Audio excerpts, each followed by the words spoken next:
حضرت ابراہیم علیہ السلام سے نسبت.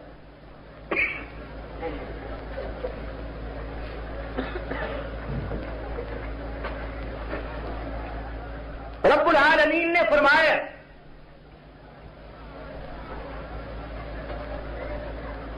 ہم نے تمہیں امر بالمعروف اور نہی عن المنکر کے لیے چن لیا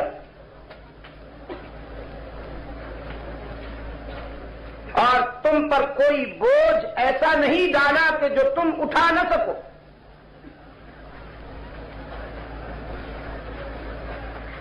سرکار دو عالم صلی اللہ علیہ وسلم کے ارشاد کا خلاصہ یہ ہے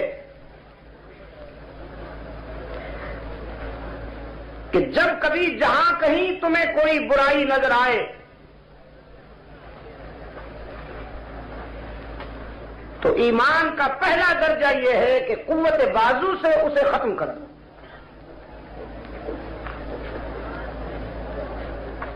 اور اگر ایسا نہ کر سکتے ہو تو زبان سے اس کی نفی کرو. لیکن اگر ایسا بھی نہیں کر سکتے تو پھر دل میں اسے برا سمجھو. لیکن یہ بالکل ضعیف سا درجہ ہے ایمان کا کہ برائی کے خلاف عملی جہاد کرنے کے بجائے دل میں کرتے رہیں اور محض دل میں ہی اسے برا سمجھنے پر انحصار کریں.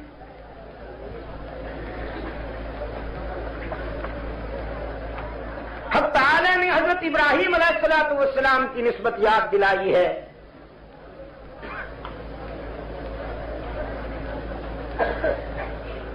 اور ابراہیم علیہ السلام کی زندگی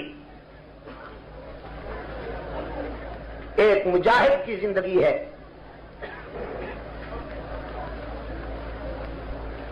تعویذ گنڈا فروش کسی گدی نشین کی نہیں بلکہ سر وقت مجاہد کی زندگی.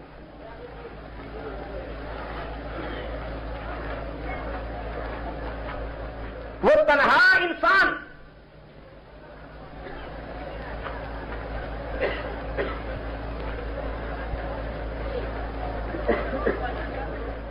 عمل اور یقین میں اتنی وسعت رکھتا ہے کہ پوری امت کے مقابلے میں تنہا براہیمی فکر کو اللہ نے وزنی قرار دیا.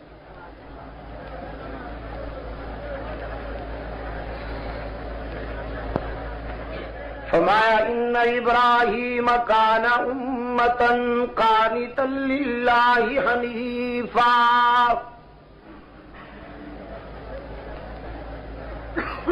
ولم یک من المشرکین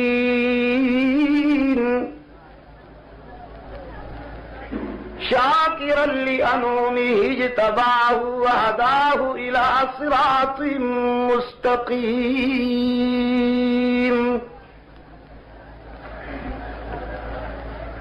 یقیناً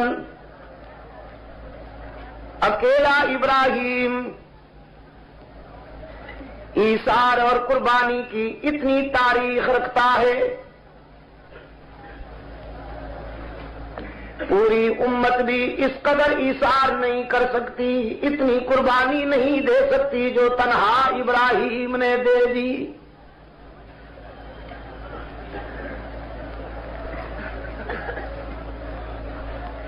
عزیز دوستو,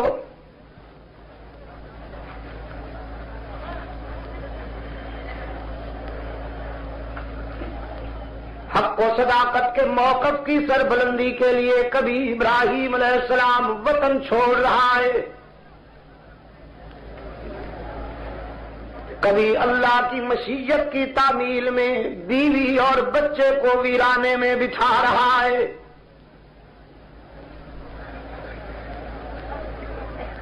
حکم آیا وطن چھوڑ دیجئے, شام چلے جائیے. یہ نہیں کہا الہ العالمین کیوں وطن چھوڑ دوں, یہاں میری برادری ہے, املاک ہے, خاندان ہے, وطن تو بہت محبوب ہوتا ہے. لیکن نہیں، ادھر حکم آیا، ادھر اپنے آبائی وطن کو خیر باد کہہ کر مہاجر بن کر فلسطین پہنچے. یہاں آئے ہیں، قدم ٹکنے نہیں پائے کہ حکم آ گیا اپنی بیوی اور بچے کو ویرانے میں بٹھا آئیے.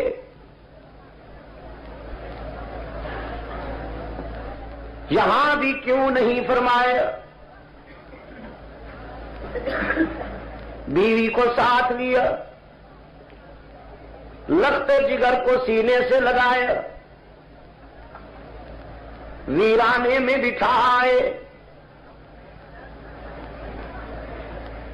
ویرانے میں بٹھا کر حق تعالی کی حضور دست بدعا ہوئے. فرمایا ربنا انی اسکنت من ذریتی بواد غیر ذی زرع عند بیتک المحرم. الہ العالمین، محض تیری رضا کے لیے، تیری خوشنودی کے لیے اپنی متاع قلب و جگر ویرانے میں بٹھا رہا ہوں. اور دیکھ، اس لیے نہیں بٹھا رہا ہوں کہ جہاں یہ جھنڈیاں لگائے اور میرا بیٹا مجاور بن کے بیٹھ جائے، تعویذ گنڈے کا کاروبار کرے، لوگوں سے نذرانے لے لے کر بیلنس بنائے. ربنا لیقیموا الصلاۃ، اسے اس لیے بٹھا رہا ہوں کہ تیرے ذکر کی اور نماز کی اور تسبیح کی دنیا میں بہار آ جائے. فَجَعَلْ أَفْئِدَةً مِّنَ النَّاسِ تَهْوِي إِلَيْهِمْ. میں اسے اکیلا چھوڑ کر جا رہا ہوں، تو اسے اکیلا نہ رہنے دیجیو. اپنے بندوں کے قلوب کو میرے لخت جگر کی طرف متوجہ کر دیجیو. وَارْزُقْهُم مِّنَ الثَّمَرَاتِ لَعَلَّهُمْ يَشْكُرُونَ. اور اے پروردگار، رزق بھی انہیں تو خود عطا کر، رزق کے معاملے میں بھی انہیں کسی کا محتاج نہ ہونے دینا. رزق بھی دال روٹی نہیں مانگتا ہوں، من الثمرات، فروٹ عطا کر انہیں، پھل عطا کر انہیں. خلیل مانگ رہے تھے اور عقل انسانی حیران تھا کہ کہاں کھڑے ہو کر کیا چیز مانگ رہے ہیں. کھڑے وہاں ہیں کہ جس زمین کے سینے سے قیامت تک پانی نہیں نکل سکے گا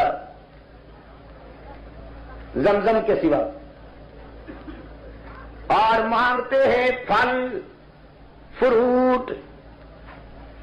یہ پھل فروٹ تو سبزہ زاروں کی چیز ہے، زرخیز زمینوں کی پیداوار ہے. یہ تو سنگلاخ دھرتی ہے، سڑی اور جلی ہوئی زمین ہے. خلیل کے عشق نے جواب دیا، بے شک یہاں باغات پیدا نہیں ہوں، لیکن میں جس سے مانگ رہا ہوں وہ دے سکتا ہے. دنیا میں جہاں پھل پیدا ہوں گے وہ اپنی قدرت کاملہ سے یہاں بھیجے گا.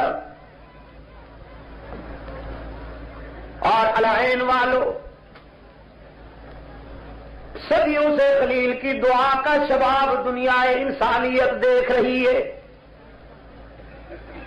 دنیا میں جہاں کہیں کوئی پھل پیدا ہوتا ہے مکہ کے بازاروں میں موجود ہوتا ہے، اور وہ بھی گلا سڑا نہیں، تر و تازہ. میں تو یہ بھی کہا کرتا ہوں وہی فروٹ جو انڈیا سے، پاکستان سے، لبنان سے یا ادھر ادھر سے جاتا ہے، اپنے ملکوں میں اتنا لذیذ نہیں ہوتا جتنا مکے میں لذیذ ہوتا ہے۔ کیوں؟ اس لیے کہ جب پھلوں کی پیٹیاں، فروٹ کے ڈبے مکہ کے بلدیاتی حدود میں داخل ہوتے ہیں تو ان میں خلیل کی دعا کی تاثیر شامل ہو جاتی ہے۔ فرمایا وَارْزُقْهُم مِّنَ الثَّمَرَاتِ لَعَلَّهُمْ يَشْكُرُونَ۔ خداوند رزق بھی انہیں تو عطا کرنا تاکہ تیرا کھائیں اور تیرے گن گائیں۔ کس سے مانگا ہے ابراہیم نے؟ اللہ۔ اگر دل سے بولو نا تو یہ چھت اڑ جائے گی۔ یہ تو مجھے اعتراف ہے، میں مانتا ہوں کہ میری گفتگو کا کچھ حصہ شاید آپ کی سمجھ میں بھی نہ آئے، اس لیے کہ زبان یار من پشتو و من پشتو نمی دانم، لیکن میں امید رکھتا ہوں خدائے بزرگ و برتر کی رحمت سے کہ میرا درد دل قرآن کے حوالے سے وہ ضرور آپ کے دل میں اتارے گا۔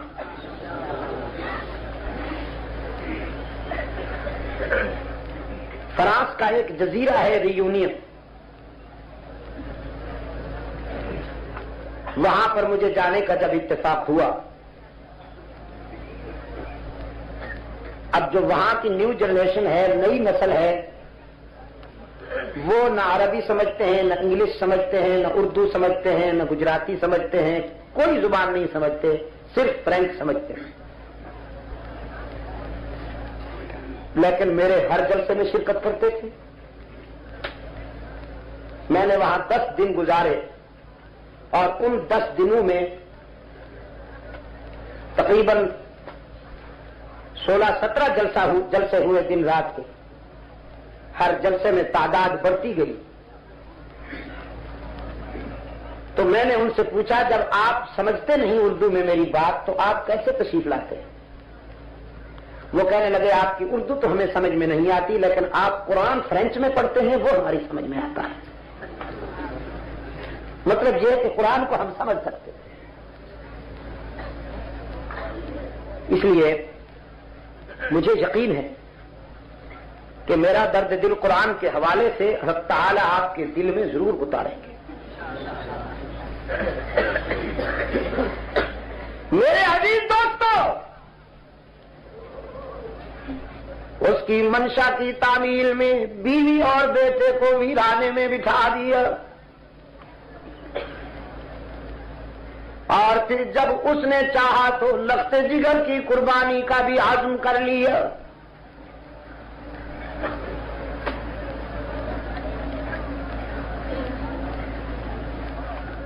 قرآن پاک اطلاع دیتا ہے کہ ابراہیم علیہ السلام نے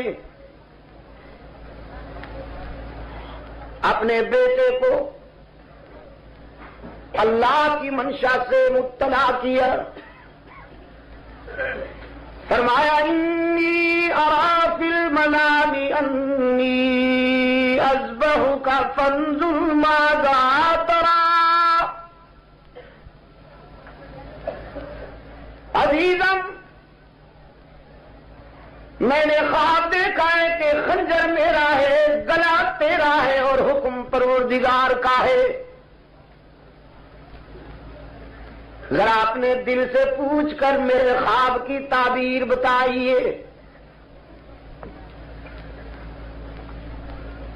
فرزند خلیل کی فراست نے اور بصیرت نے رہنمائی کی، پیغمبر کا خواب بھی وہی ہوتا ہے۔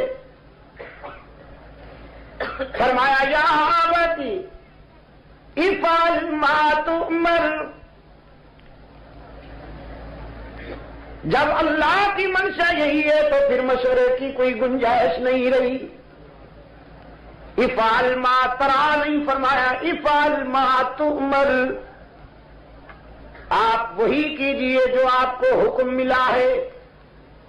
رہی میری بات تو میں کم سن ضرور ہوں لیکن بالغ نظر ہوں۔ ستجدنی انشاء اللہ من الصابرین، آپ مجھے صبر کرنے والوں میں سے پائیں گے۔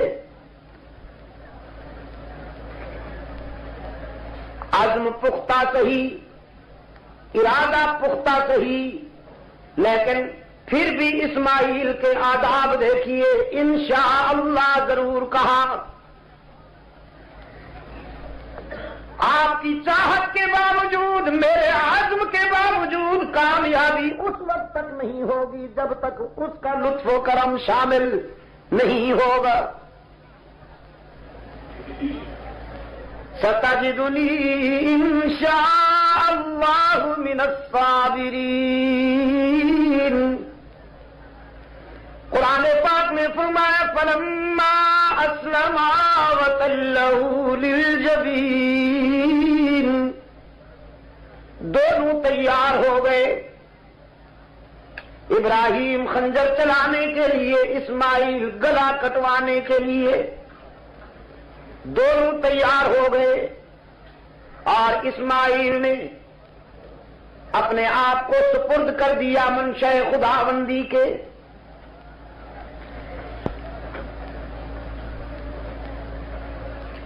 جناب خلیل نے خنجر چلایا، رب العالمین نے فرمایا وَفَدَيْنَاهُ بِذِبْحٍ عَظِيمٍ، ہم نے اسماعیل کے بجائے ایک اور چیز کو ذبح کر دیا، جانور کو ذبح ہونے دیا۔ خلیل سمجھے بیٹے کا گلا کٹ گیا ہے، کیونکہ آنکھوں پہ پٹی بھی باندھ رکھی تھی، کہیں لخت جگر کے چہرے پر نظر پڑ کر فطری تقاضے کے سامنے امر امتثال الہی میں کوئی خلل نہ آ جائے، امتثال امر الہی میں کوئی خلل نہ آ جائے۔ گرم گرم خون ہاتھوں پہ لگا تو سمجھے کہ بیٹے کا گلا کٹ گیا ہے۔ رب العالمین نے فرمایا نادیناہ ان یا ابراہیم، لیکن ادھر ہاتھوں پہ خون آیا، ادھر اوپر سے فون آیا۔ قد صدقت الرؤیا،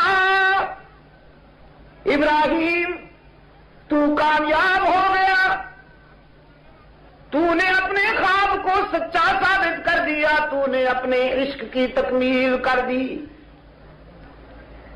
خلیل سمجھے یقیناً میں کامیاب ہو گیا ہوں، میرے بیٹے کا گلا کٹ گیا ہے، لیکن اب جو پٹی کھول کے دیکھتے ہیں تو دمبا تڑپ رہا ہے، اسماعیل سامنے کھڑا دیکھ رہا ہے۔ حیرت میں سوچتے ہیں، رب العالمین نے فرمایا انا کذالک نجزی المحسنین، حیران ہونے کی بات نہیں، ہم وفاؤں کا صلہ وفاؤں سے دیا کرتے ہیں، ہم احسان کا بدلہ احسان سے دیا کرتے ہیں۔ اسماعیل کا کام تھا گلا جھکانا، تیرا کام تھا خنجر چلانا، اب کٹنے دوں یا نہ کٹنے دوں یہ میرے اختیار کی بات ہے۔ تم دونوں چاہتے تھے کہ گلا کٹ جائے، لیکن میرا فیصلہ تھا کہ کٹنا نہیں یہ گلا، اس سے تو ہم نے کام لینے ہیں، اسی نسل سے تو میرا محبوب آئے گا۔ اسماعیل نے گلا جھکا کر کامیابی حاصل کر لی، آپ نے خنجر چلا کر کامیابی حاصل کر لی۔ زندگی اور موت کا اختیار میرے اپنے پاس ہے، وہ نہیں ہوگا جو آپ چاہیں گے، وہ ہوگا جو میں چاہوں گا۔ تو کامیابی کی سند بھی لے جائیے، اپنے لخت جگر کو بھی بسلامت لے جائیے، ہاجرہ کی نگاہیں منتظر ہوں گی۔ کیوں عزیز دوستو؟ وطن چھوڑ دیا، بیوی اور بچے کو ویرانے میں بٹھائے، لخت جگر کے گلے پہ خنجر بھی چلا دیا نا۔ لیکن ان تمام مرحلوں سے پہلے عین شباب میں، جوانی میں دعوت و تبلیغ کے آغاز پر باطل قوتوں سے ٹکرائے، باطل قوتوں سے ٹکرائے، آستانہ پرستوں سے ٹکرائے، مجاوروں سے ٹکرائے۔ باطل نے کہا، نمرودی طاقت نے کہا ہم آگ جلا سکتے ہیں، براہیمی صداقت نے کہا ہم چھلانگ لگا سکتے ہیں۔ تو نمرود نے آگ جلائی، نمرود نے، اور خلیل نے چھلانگ، اس نے کیوں جلائی، انہوں نے کیوں چھلانگ لگائی؟ ذرا تھوڑا سا پس منظر۔ صورتحال یہ تھی العین کے دوستو، صورتحال یہ تھی کہ ابراہیم علیہ السلام نے ان کے خود ساختہ خداؤں کی ناک کاٹ ڈالی۔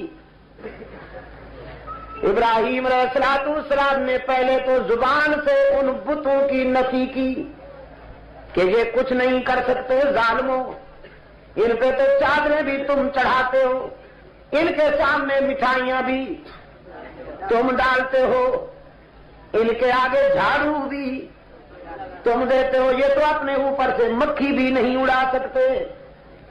کچھ دن تک تو تبلیغ کی، کچھ دن تک تبلیغ کی، لیکن جب دیکھا لاتوں کے بھوت ہیں، باتوں سے نہیں سمجھیں گے، تو پھر 6 نمبروں کے بعد 7ویں نمبر کی باری آ گئی، آئے گی انشاءاللہ، یہاں بھی آئے گی۔ فرمایا تاللہ لأکیدن اصنامکم بعد ان تولوا مدبرین۔ قربان جاؤں پیغمبر تیرے عزم پر، ہائے نبی کے عزم کا کون مقابلہ کرے؟ کوئی مصلحت گوارا نہ کی، بچ بچاؤ کے لیے، بچنے کے لیے کوئی عافیت پسندانہ مصلحت گوارا نہ کی، اعلان کر دیا اگر تمہیں میری بات سمجھ میں نہیں آتی تو اب ہاتھوں سے ثابت کروں گا کہ یہ تمہارے خود ساختہ آستانے، خود ساختہ بت، تمہارے بنائے ہوئے مشکل کشا حاجت روا کار ساز کوئی حیثیت نہیں رکھتے، کچھ بھی نہیں کر سکتے۔ اب عمل سے بتاؤں گا، جو زبان سے کہتا رہا ہوں اب قوم کہنے لگی واہ جی واہ، ہم جو موجود ہیں، آپ ہمارے خداؤں کو ہاتھ تو لگا کر دیکھیے، ہماری موجودگی میں آپ ہمارے خداؤں کو کیسے ہاتھ لگائیں گے، ہم جو ان کے محافظ موجود ہیں۔ العین کے دوستو، خدا ملاحظہ فرمائیے جن کی حفاظت قوم کر رہی ہے۔ ابراہیم علیہ السلام نے فرمایا بعد ان تولوا مدبرین، تم میلے پر جانے والے ہو نا، جب تم سب میلے پر چلے جاؤ گے یہ اکیلے ہو جائیں گے، تم میلے پر چلے جاؤ گے یہ اکیلے ہو جائیں گے، پھر ان کو میں دیکھوں گا، یہ مجھے دیکھیں گے۔ قرآن کہتا ہے پوری قوم میلے پر چلی گئی اور ابراہیم علیہ السلام کلہاڑا لے کر آ گئے۔ کیا لے کر؟ کلہاڑا لے کر، لے تسبیح لے کر نہیں۔ آپ کا خیال یہ ہے جگمگاتے ہوئے منکوں پہ اللہ اللہ کیا جا سکتا ہے؟ نہیں، تلوار، تیر و کمان اور کلہاڑے اور بندوق سے بھی اللہ اللہ کیا جا سکتا ہے. نعرہ تکبیر، نعرہ حق. لیکن فرق یہ ہے کہ چمکتے ہوئے دانوں والی تسبیح پر اللہ اللہ کرنے سے جاتا کچھ نہیں، سلامتی رہتی ہے. اور یہ دوسرے قسم کا جو اللہ اللہ ہے اس میں رسک لینا پڑتا ہے.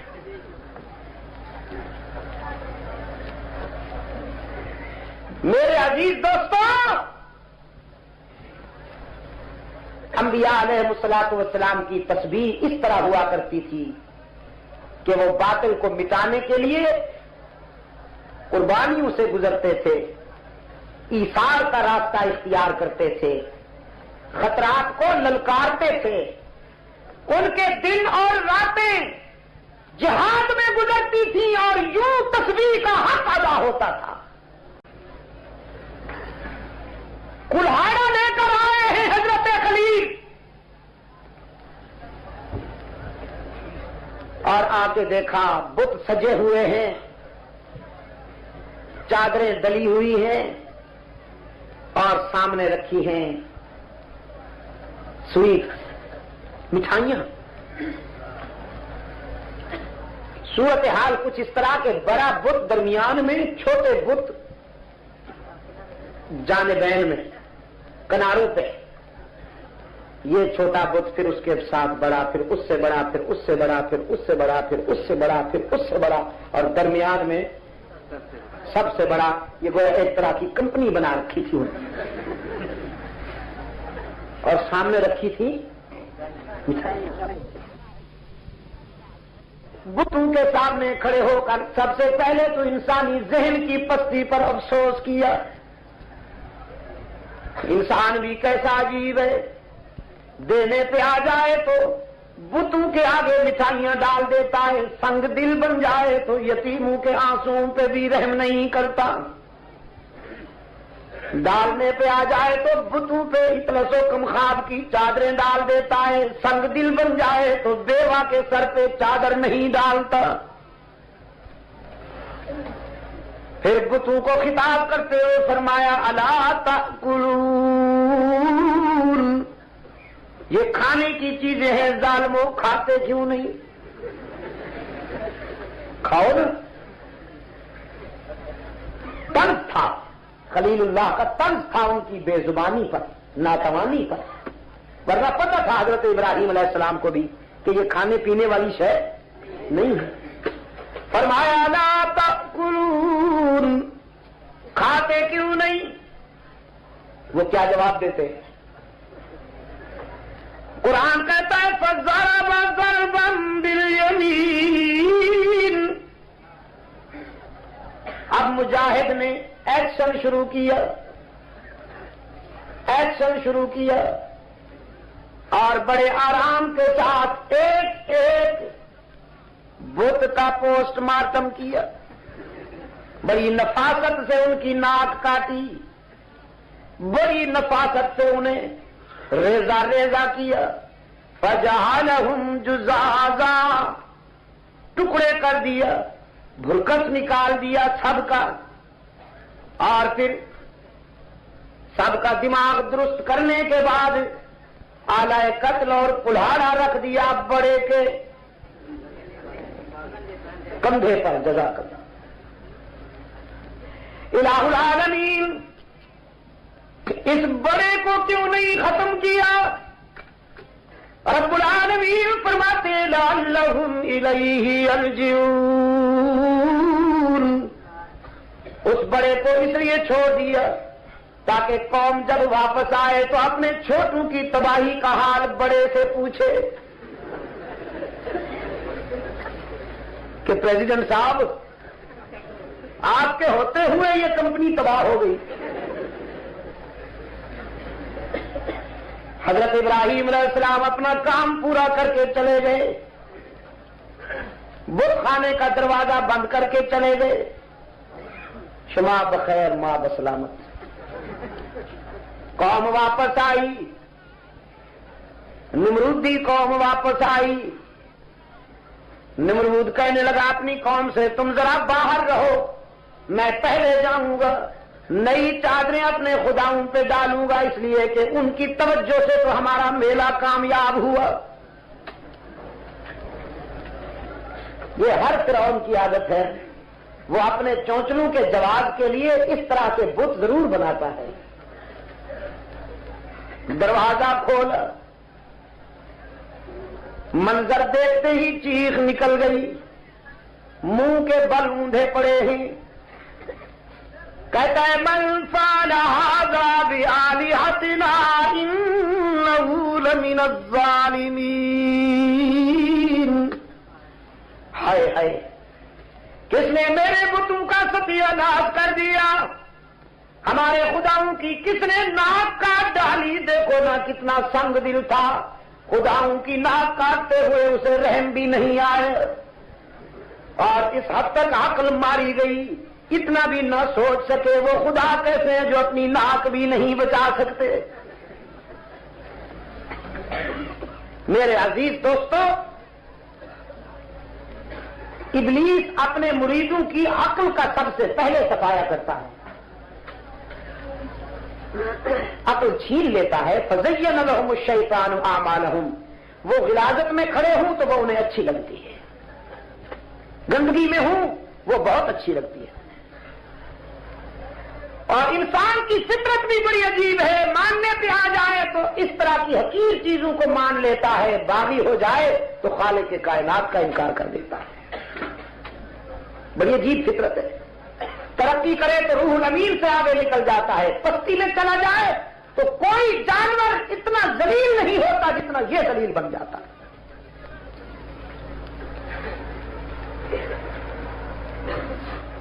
میرے عزیز دوستو، کچھ نوجوانوں نے نمرود سے کہا سمینا فتى یذکرہم، ہم نے کل ایک نوجوان سے سنا تھا، وہ کہہ رہا تھا تم میلے پر جاؤ میں ان کی طبیعت ٹھیک کروں گا۔ نمرود کہنے لگا نام لو نا، اشاروں میں کیوں باتیں کرتے ہو، اس کا نام لو نا۔ اطلاع دینے والوں نے بتایا یقال لہ ابراہیم، یہی ابراہیم، اور کون؟ وہ کہنے لگا مجھے پہلے شبہ تھا کہ وہی ہوگا، اب میرے شبہ کو تقویت حاصل ہو گئی تمہاری اطلاع سے۔ آرڈیننس جاری کیا، خلیل اللہ کے وارنٹ گرفتاری جاری ہوئے۔ کہتا ہے فَأْتُوا بِهِ عَلَىٰ أَعْيُنِ النَّاسِ، ذرا جلدی جاؤ اسے گرفتار کر کے لاؤ اور ساری قوم کو بھی جمع کر لو تاکہ پوری قوم کے سامنے ہم اپنے خداؤں کے قاتل کو سزا دیں، اور ایسی عبرتناک سزا دیں کہ آئندہ کسی کو جرأت نہ ہو سکے ہمارے خداؤں کے خلاف انگلی اٹھانے کی۔ العین والو، خلیل اللہ گرفتار ہو کر آئے ہیں نمرودی عدالت میں۔